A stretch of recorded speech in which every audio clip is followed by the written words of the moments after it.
Bonjour, vous êtes sur Sud Radio et notre invité aujourd'hui est Rémi Makinadjian, président du mouvement arménien en France. Bonjour, merci d'avoir accepté notre invitation. Alors, il se passe au Haut-Karabakh un exode massif, un génocide, un nettoyage ethnique selon certains.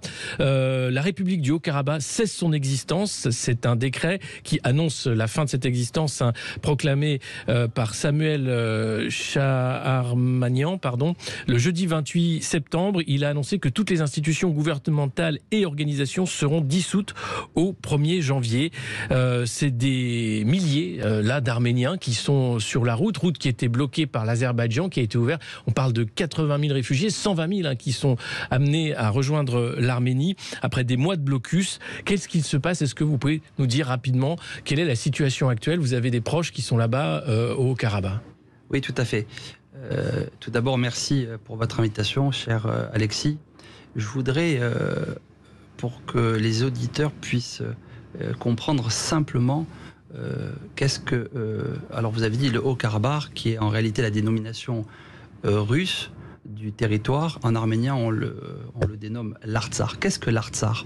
L'Artsakh est la partie intégrante de l'Arménie, et ce, depuis la nuit des temps. C'est extrêmement important à savoir. L'Artsakh existe depuis 2500 ans, alors même que l'Azerbaïdjan n'existe que depuis une centaine d'années. L'Artsakh, partie intégrante de l'Arménie, que s'est-il passé? L'Arménie, comme chacun le sait, se situe entre la mer Caspienne et la mer Noire, donc au sein d'une enclave, un territoire qui était autrefois plus grand que la France, s'est retrouvé par un coup de crayon du dictateur Staline, privé de ce territoire au profit de l'Azerbaïdjan, ainsi que le territoire du Nakhitchevan, qui a fait l'objet d'une épuration ethnique gravissime, puisque tous les monuments culturels et religieux ont été profanés, ainsi que les populations déportées. À l'occasion de l'implosion russe, chacun devait reprendre ses territoires. Ça n'a pas été le cas. Alors, depuis maintenant hier, vous le savez, 80 000 personnes sont déportées en Arménie. C'est une exode. J'ai pour ma part de la famille qui se trouvait à la capitale Stepanakert, donc capitale de l'Artsakh. Donc, ces gens-là ne savent pas où ils vont se retrouver, ne savent pas ce qu'il va se passer. On assiste à la mise en œuvre par l'Azerbaïdjan de la poursuite, et j'ose le dire, du génocide arménien de 1915. Oui, c'est ce que dit d'ailleurs l'ambassadrice de la République d'Arménie en France. Elle a parlé d'une épuration ethnique, c'était au micro de France Info. L'agression en fait de Bakou, de l'Azerbaïdjan, n'a pas été au-delà de la condamnation. Emmanuel Macron a eu des mots pour les populations locales. La France est vigilante à l'intégrité territoriale de l'Arménie, mais il n'y a pas de sanctions prévues. Est-ce que la France et les pays européens sont tenus finalement par leur nouvelle dépendance au gaz et au pétrole azerbaïdjanais et ne peuvent rien dire justement? Et est-ce que l'Azerbaïdjan a profité de cette situation pour avancer ses pions? Alors je saisis cette occasion pour tout d'abord remercier le président de la République française, Emmanuel Macron, qui a été le premier président au monde à s'emparer du sujet lorsque la guerre des 44 jours a éclaté. Force a été par la suite de constater que la présidente de la Commission européenne, Ursula von der Leyen, a signé un accord gazier colossal avec l'Azerbaïdjan, qui, je le précise, fournit plus que ce qu'il ne produit. Très important à savoir. Et la production, en réalité, n'est pas du gaz azéri, mais du gaz russe. Donc tout ceci pour acheter quoi? Le silence. Donc c'est d'une hypocrisie sans nom.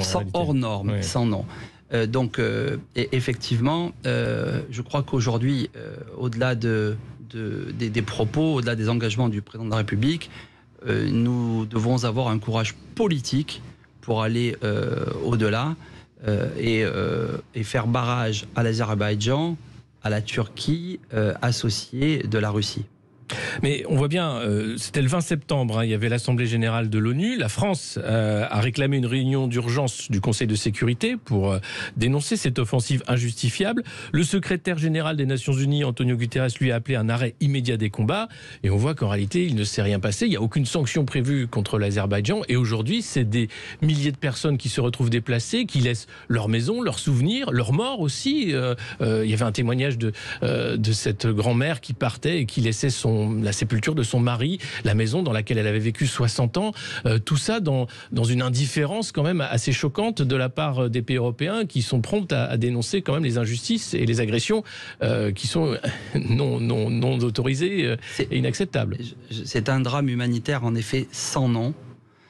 Et c'est la raison pour laquelle je crois que nous sommes à un moment clé et historique pour la France. Et j'appelle, si le président de la République m'écoute, Emmanuel Macron à ce qu'il puisse être le leader d'une coalition internationale composée bien évidemment de l'Europe, de l'Allemagne, de l'Angleterre, mais également des États-Unis pour une intervention sans délai en Arménie. Intervention tout d'abord humanitaire, intervention matérielle, mais maintenant le sujet, c'est le sud de l'Arménie avec le corridor que l'on appelle le Syunik, que veut s'emparer l'Azerbaïdjan pour en réalité couper l'Arménie en deux. C'est la prochaine étape. Et cette étape-là. Mais on a l'impression, enfin déjà on a vu la difficulté pour reconnaître le génocide arménien, il a fallu des années de bataille pour arriver à une petite avancée.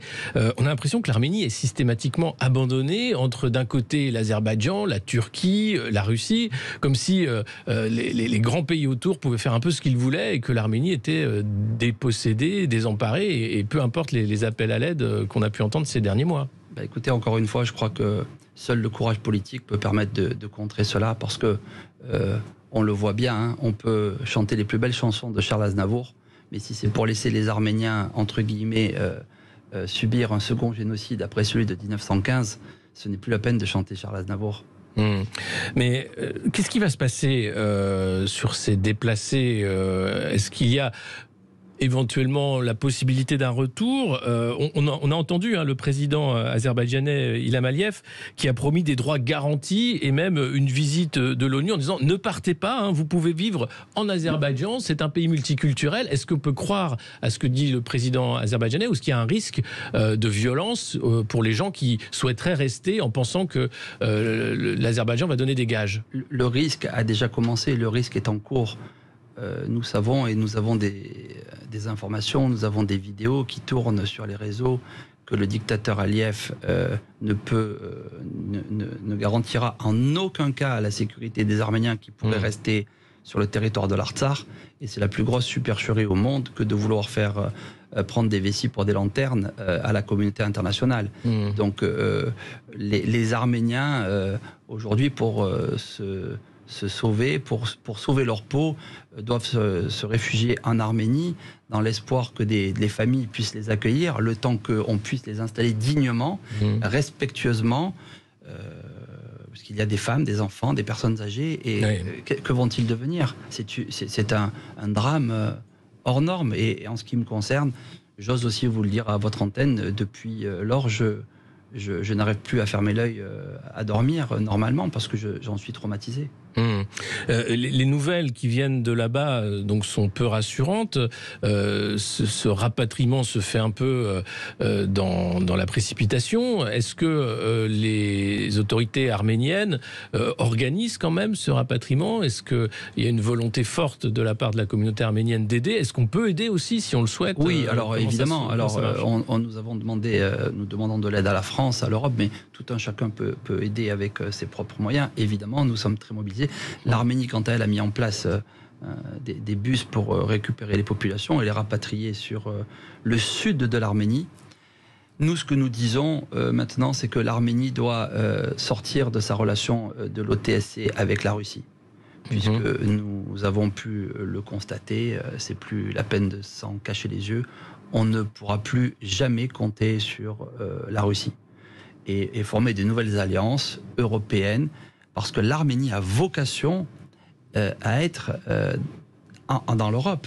L'Arménie est le pays qui a adopté le christianisme comme religion d'État et fut le premier pays au monde à adopter le christianisme comme religion d'État. Donc l'Arménie a une histoire très forte avec la France. La France a une histoire très forte avec l'Arménie, mais pas que, avec toute l'Europe. L'Arménie est un berceau de la civilisation. Et ce qui se passe actuellement, cher Alexis, dans cette région de l'Artsakh, c'est un sujet civilisationnel. J'ose le dire ici à votre antenne. Et je l'assume totalement. Donc nous devons prendre ce sujet de manière très sérieuse et avec la plus grande fermeté, mais surtout avec un courage politique. Et le président Emmanuel Macron a été top, puisqu'il s'est emparé, il a été le premier président au monde à s'emparer du sujet. Mais maintenant, il faut aller au-delà pour montrer à l'Azerbaïdjan et à la Turquie, mais également à la Russie, que c'est pas eux les patrons. Parce que sans ça, demain, il pourrait y avoir d'autres conséquences. Mais la conséquence qu'on voit, c'est encore une fois une histoire chrétienne millénaire effacée en quelques jours. Finalement, c'est un peu toujours la même chose. L'abandon des chrétiens d'Orient, c'est la même chose qu'on voit à la manœuvre sur l'Artsakh.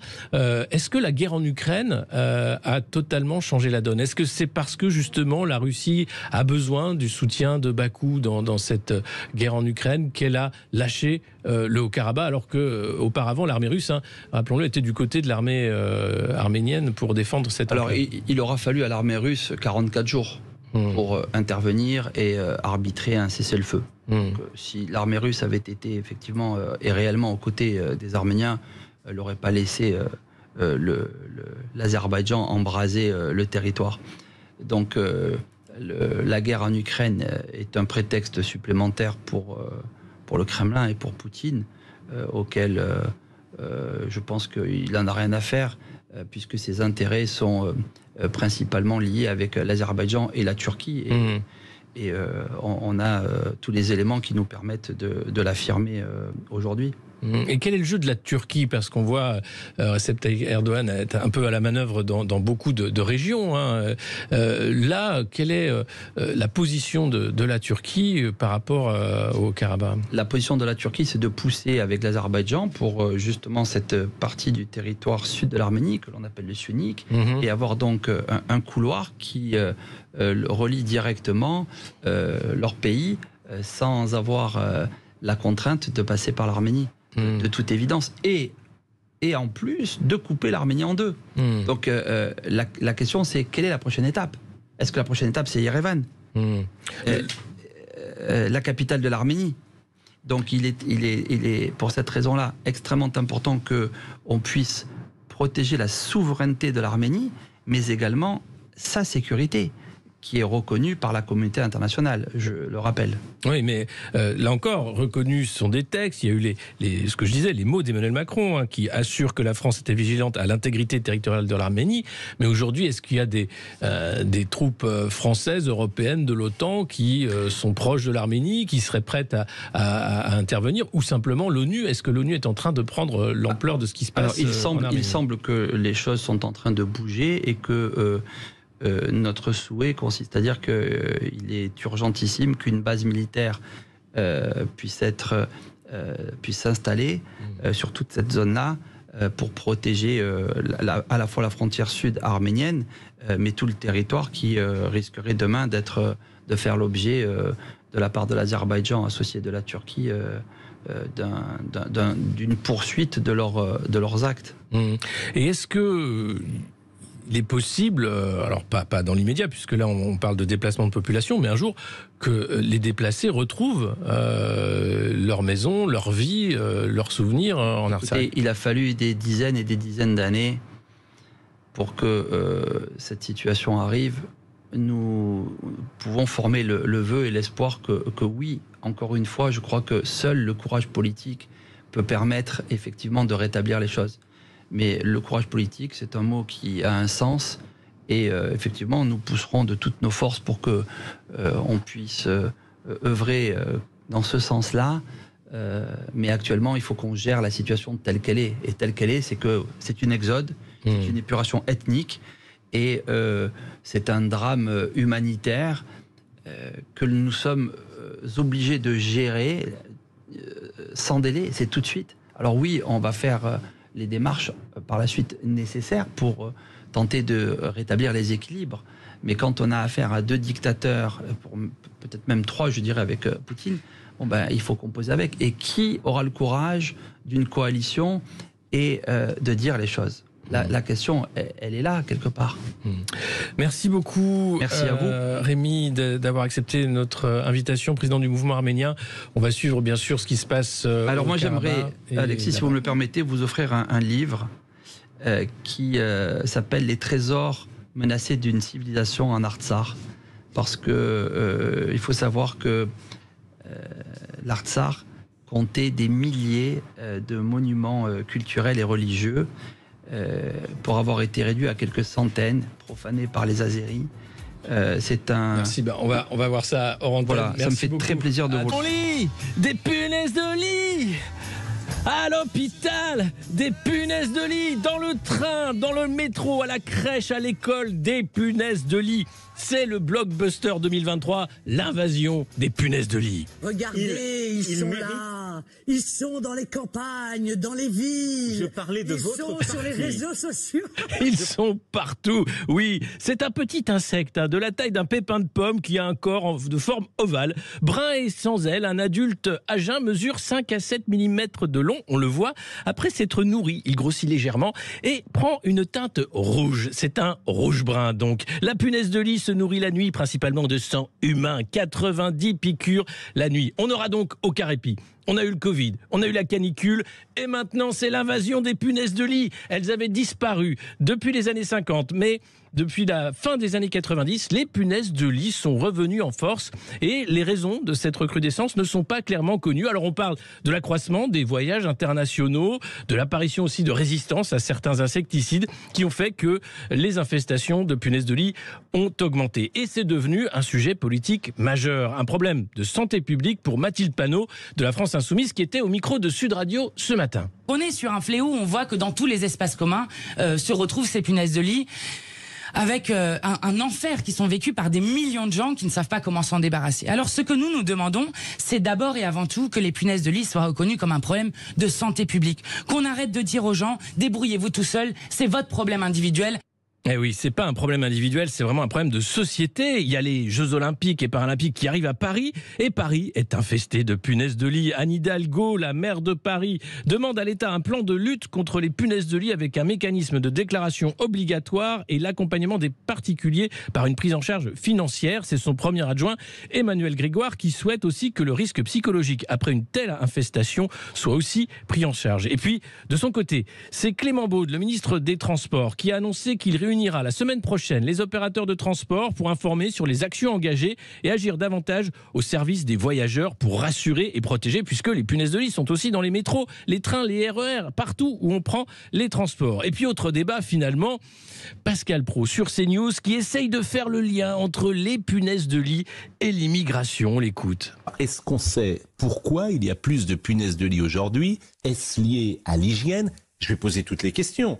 Il y a beaucoup d'immigration en ce moment. Est-ce que c'est des personnes qui n'ont pas les mêmes conditions d'hygiène que ceux qui sont sur le sol de France, qui apportent parce qu'ils sont dans la rue, parce qu'ils peut-être n'ont-ils pas accès à tous les services comme les autres? Est-ce que c'est lié à cela?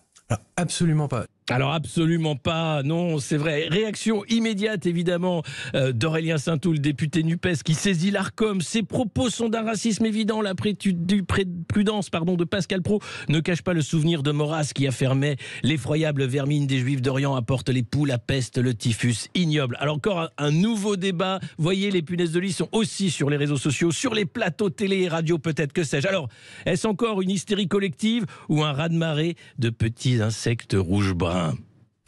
Bonjour Charles Pratt, vous Bonjour, êtes Alexis. notre invité, ancien magistrat. Vous êtes connu pour avoir lutté et continuer de lutter contre les fraudeurs aux aides sociales. Là, on parle de 71 milliards de déficit cumulé prévus pour la sécurité sociale entre 2023 et 2027. Et ils sont nombreux sur les réseaux sociaux maintenant à se vanter finalement de pouvoir frauder le RSA. Sébi Dadi, autrement appelé Sébastien Dubois, connu pour Les Princes et les Princesses de l'amour saison 5, fils de millionnaire qui tape le RSA, c'est assez étonnant quand même. Mertel aussi, qui lui se vantait de toucher 1800 € d'aide sociale sans rien foutre, dit-il, et proposait même des formations pour expliquer aux gens comment frauder efficacement l'État français. On en est où de l'ampleur de cette fraude sociale, et est-ce que ces influenceurs sont des clowns? Est-ce qu'ils rigolent ou est-ce que c'est réel, et est-ce qu'ils vendent vraiment ces cours-là? Alors, déjà pour faire le point sur cette histoire des influenceurs, c'est vrai que manifestement depuis quelque temps la mode c'est les influenceurs qui expliquent comment ils truandent. Ouais. On va écouter d'ailleurs Sébi Dadi qui explique comment il fait. Tape dans la CAF, oui je touche le RSA, maintenant j'ai des business sur le côté. Mais tu vis pas en France pourtant. Je vis à Miami. Mais Attends, mais comment tu peux taper dans la CAF, avoir le RSA et ne pas être sur le sol français? parce que j'ai aussi une adresse en France.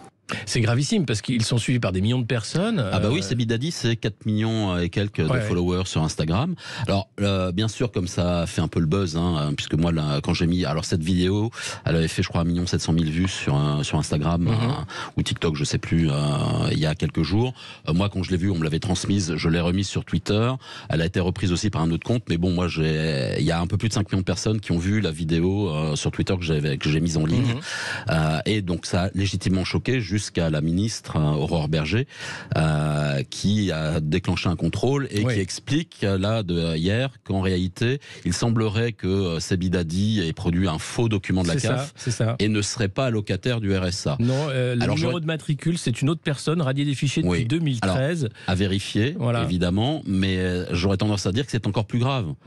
Parce que c'est quelqu'un qui a évidemment une influence sur beaucoup de gens, sur des jeunes, etc. Et donc, oui, Sébi Dadi, quand on regarde un petit peu Sébastien Dubois, il est effectivement installé en Floride, j'ai un petit peu regardé, il a plusieurs sociétés en Floride, a priori des biens immobiliers, etc. Donc, il a vraiment les moyens, il n'y a pas de lézard, vous regardez ses vidéos sur les réseaux sociaux, etc.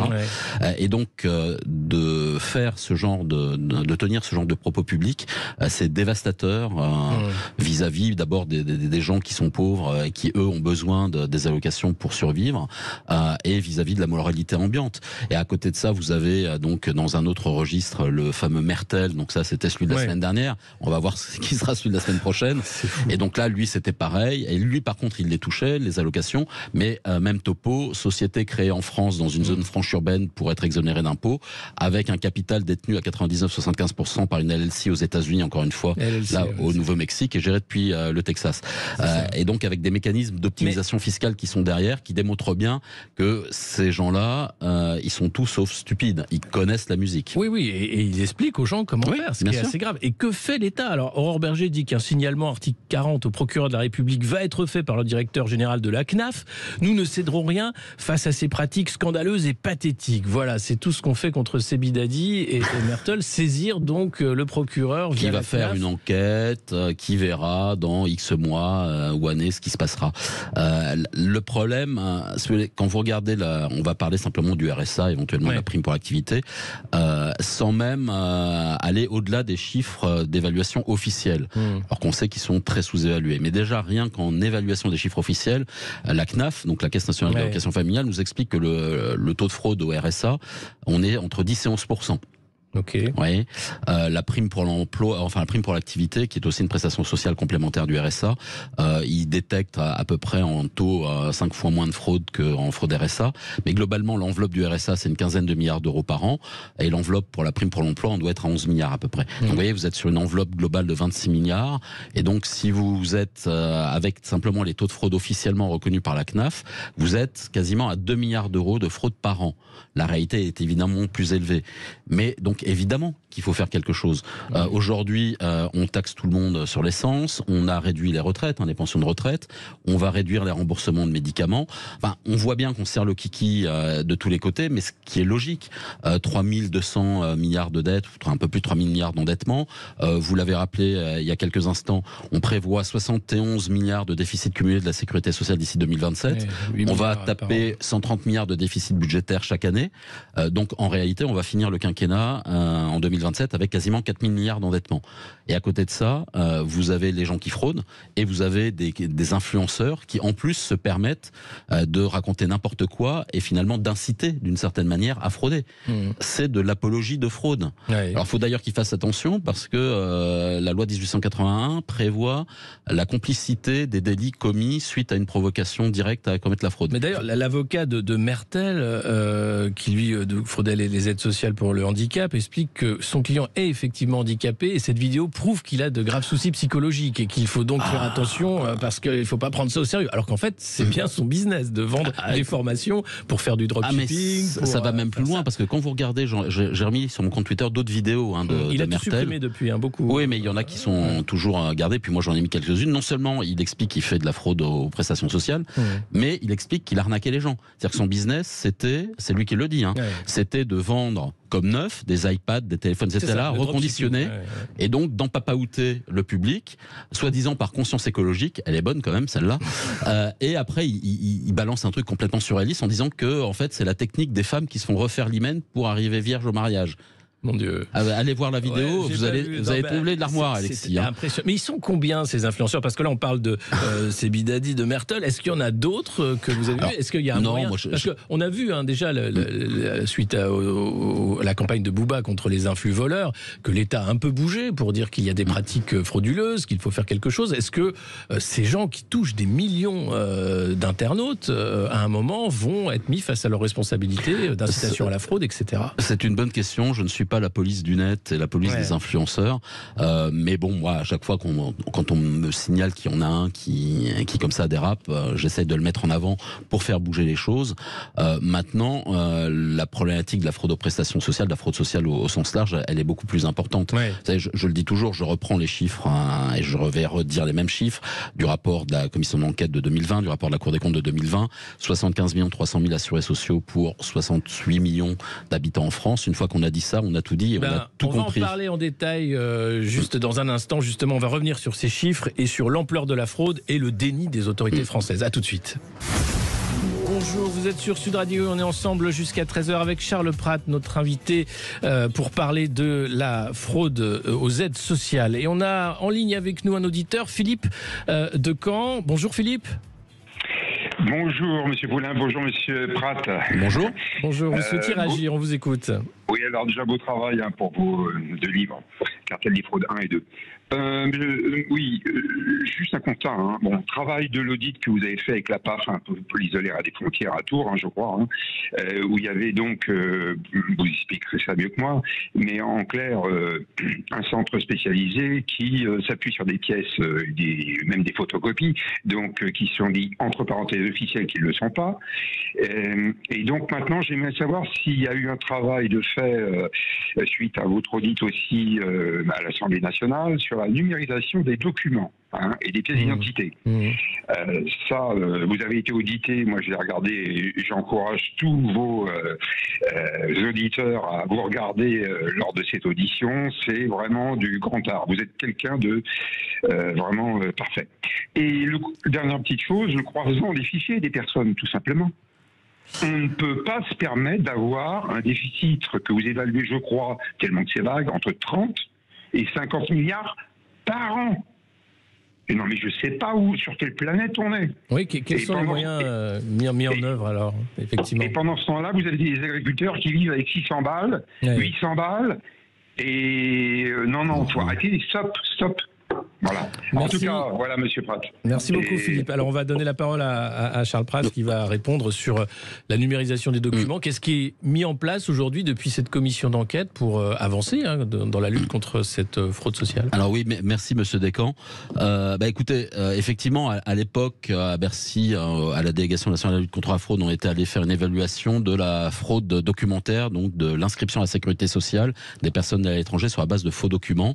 On en avait tiré un taux de fraude de manière très prudente à un peu plus de 10%, ce qui avait été contesté quelques années après, alors que tout ça c'est dans des rapports officiels du ministère des Finances, donc il n'y a pas de sujet. Avoué par des fonctionnaires d'ailleurs, qui mais ça va même plus loin, c'est-à-dire qu'en 2020, quand les fonctionnaires de la police de l'air et des frontières, qui sont les spécialistes en matière de fraude documentaire en France, ont été entendus, les députés de la commission d'enquête leur ont demandé, mais vous, à combien vous évaluez le taux de fraude, de faux documents sur ce fichier-là qui concerne un peu plus de 20 millions de personnes?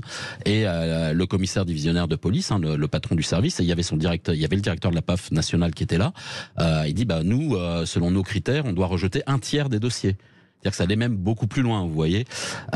Et la réalité, c'est que la sécurité sociale en France, les organismes de protection sociale, quand ils traitent comme ça les dossiers, ils ont des petites formations pour essayer de détecter les faux documents, mais sur la masse, bien sûr, ça ne passe pas. Puis souvent, c'est des photocopies ou des scans, etc. Et donc, ils n'utilisent pas les outils technologiques les plus perfectionnés, mais il ne faut pas trop que je le dise parce qu'il paraît qu'on me reproche de faire de la publicité clandestine. C'est Libération qui dit ça. Mais en réalité, voilà. Il y a le chantier France Identité Numérique pour 2030. Est-ce que ça fait partie aussi d'un plan contre la fraude ou pas du tout ? Le problème, c'est que la porte d'entrée, notamment pour la constitution d'identités fictives, de fausses identités, et donc la multiplication de ces fausses identités en matière de fraude sociale, c'est pas sur les gens nés en France, c'est pas France Identité, c'est le trou dans la raquette sur ce qu'on appelle le Sandia et l'immatriculation des NIR 99. C'est un peu technique ce que je dis, mais le problème il est là.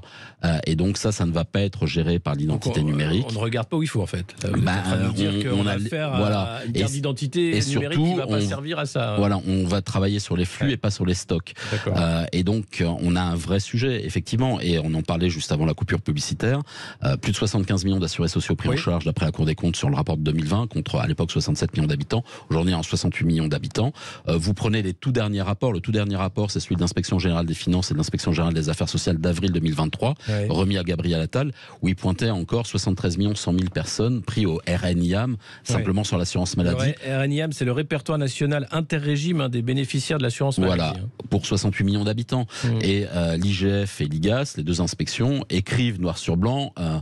On n'arrive pas à expliquer cette différence. Il y a un sujet qui est d'au moins 4 millions de personnes et ça doit être la priorité en matière de lutte contre la fraude sociale. Si vous voulez, les inspections, elles l'ont dit au ministre, elles lui ont écrit. Et pourquoi elles font ça ? Parce que ce sont des hauts fonctionnaires, ils savent comment les choses peuvent évoluer et évidemment qu'ils ont fait ceinture, bretelle, parapluie. C'est-à-dire que si on vient leur reprocher un jour, attention, qu'est-ce que vous avez fait ? Eux, ils diront, écoutez, nous, on l'a vu, on l'a dit au ministre, on lui a même écrit. Après, le ministre, il fait ce qu'il veut. Voilà. Donc, on peut tourner les choses dans tous les sens. On sait qu'on a un sujet. Et si vous avez 4, 5 ou 6 millions de gens en trop dans le système de protection sociale, comme on dépense quasiment 900 milliards d'euros par an en dépenses de protection sociale, oui, ce sont des dizaines de milliards d'euros qui sont dépensés. Et ces dizaines de milliards d'euros, c'est des dizaines de milliards d'euros pris en trop dans la poche des Français, des entreprises. C'est des dizaines de milliards d'euros qui ne viennent pas abonder les politiques publiques. C'est autant d'argent en moins pour l'hôpital, c'est autant d'argent en moins pour les médicaments, pour la recherche, etc., pour soigner les gens, pour les aider. Et donc, c'est une catastrophe. C'est de la dette en plus, parce que tout ça, bien sûr, on le paye en empruntant. Mais c'est un cercle vicieux terrible. Parce que moi, ce que je vois, c'est que vous avez la CNAM qui minimise à 460 000 profils inexpliqués sur les millions dont on parle. Est-ce que c'est par peur d'être responsable? Est-ce que c'est un déni organisé? Enfin, moi, ce qui est incroyable, c'est de voir que les fonctionnaires, les hauts fonctionnaires connaissent ces chiffres, les valident, certains vont les minimiser et on continue finalement à faire comme si tout cela était normal avec quelques appels à la loi. Mais attends, si on suit la CNAM, ça veut dire quoi? Ça veut dire qu'il y aurait 460 000 inexpliqués. Oui, c'est ça. Ça veut dire qu'il y aurait des millions de personnes qui seraient prises en charge sans être en France. Oui, peut-être. Mais ils expliquent, ce sont des résidents à l'étranger d'une pension de retraite, des assurés expatriés affiliés à la Caisse des Français de l'étranger, 200 000. Des salariés détachés à l'étranger par leur employeur. On doit être à 200 000. 200 000 aussi, et les ayants droit de ces derniers, 200 000 aussi. Voilà. Donc, une fois que vous avez fait le tour, ça fait 1,8 million à peu près. C'est ce qu'avait dit le patron de la Sécu à l'époque devant la commission d'enquête. Ça vous laisse quand même 5 millions, 6 millions de personnes prises en charge et qui ne sont pas en France. Alors, peut-être qu'il y a des conventions internationales. Qui sait, d'ailleurs, le rapport de l'IGF et de l'IGAS cite tous les pays avec lesquels on a des accords. Si je les cite là à l'antenne, ça va créer une petite polémique. Parce qu'effectivement, il y a des pays avec lesquels on a des accords et on prend en charge les gens. Mais il faut le dire. Si c'est ça la réalité, c'est que et si la France soigne X millions de personnes partout sur la planète, c'est peut-être un projet politique, enfin c'est une décision politique, mais il faut l'assumer devant les électeurs, les Français et les contribuables. Veut l'assumer. On a Catherine qui habite à Cognac qui est avec nous. Bonjour Catherine. Bajned, Alexis. Bonjour. Bonjour, Monsieur Prats. Bonjour. Alors, je voulais juste témoigner en fait de quelque chose qui est arrivé il y a à peu près une trentaine d'années. Donc, ça date pas d'hier, la fraude aux aides sociales. Donc, c'était dans un CCAS, en fait, une personne qui était chargée de contrôler les gens du voyage qui étaient sédentarisés lors de leur hospitalisation. Et en fait, la personne faisait l'inventaire, entre guillemets, inventaire des enfants, en disant, ben voilà, tel enfant, il a tel âge, il est en quelle classe, alors la maman me disait en quelle classe il était, et elle disait, cet enfant-là, donc là, il a 15 ans, il est en seconde, il est en quelle classe? Ah ben non, il est mort, il avait 2 ans quand la caravane a brûlé. Mais pendant tout ce temps-là, la famille a continué à percevoir les allocations. C'est des cas qui sont nombreux, Charles Pratt, ce genre de cas où on ne déclare pas, la non-déclaration de décès, oui, c'est quelque chose qui est connu. Alors ça se fait souvent sur la fraude à la retraite. On ne déclare pas le décès du retraité, puis la famille continue, parce qu'elle a une procuration sur le compte bancaire, etc. Elle continue à percevoir les retraites. Alors pour la petite histoire, c'était assez amusant. Alors on parle souvent du truc de l'Algérie là-dessus, mais alors moi, j'avais été alerté. On avait beaucoup travaillé sur le régime de retraite des cheminots à la SNCF, parce qu'ils avaient effectivement beaucoup de fraude à la non-déclaration de décès des cheminots. Alors moi je m'étais dit oui, peut-être parce que les retraités de la SNCF, peut-être qu'ils ont des billets gratuits de train, etc. J'en sais rien. Mais donc il y avait un vrai sujet sur la retraite des cheminots. Il y avait beaucoup de cheminots qui vivaient très longtemps, dont on oubliait de déclarer le décès. C'est assez amusant, c'est un petit peu anecdotique, mais c'est quelque chose qui se fait. Et effectivement, les identités un petit peu comme ça imaginaires, officielles, mais qui en fait sont des gens soit décédés, soit qui n'existent pas, c'est une fraude qui existe. Là, dans quelques jours ou semaines, je révélerai quelque chose là-dessus, justement, sur la problématique des enfants fantômes qui existent, mais sans exister. Et donc, c'est plusieurs dizaines de milliers de cas par an. Et donc, vos auditeurs ont la primeur. Je sortirai cette information dans les semaines qui viennent. Et ça risque d'intéresser, d'amuser, façon de parler, encore une fois, les contribuables, de voir que, encore une fois, le système, c'est trou dans la raquette et passoire. Merci beaucoup, merci Catherine, merci à tous de vos questions. Charles Pratt, merci de cette information sur encore plus de fraude aux aides sociales. Merci aussi pour votre travail. On voit bien que ça avance lentement et c'est que le début. Dans un instant sur Sud Radio, vous allez retrouver Céline Alonso et André Berkoff dans la culture dans tous ses états. Et ils reçoivent aujourd'hui Samuel Fitoussi pour son livre Woke Fiction, l'influence de la woke culture dans les séries et les films. On connaît tous les films de Disney où on remplace les héros et héroïnes au fur et à mesure, mais ça va encore bien au-delà. À la semaine prochaine pour Poulain sans réserve.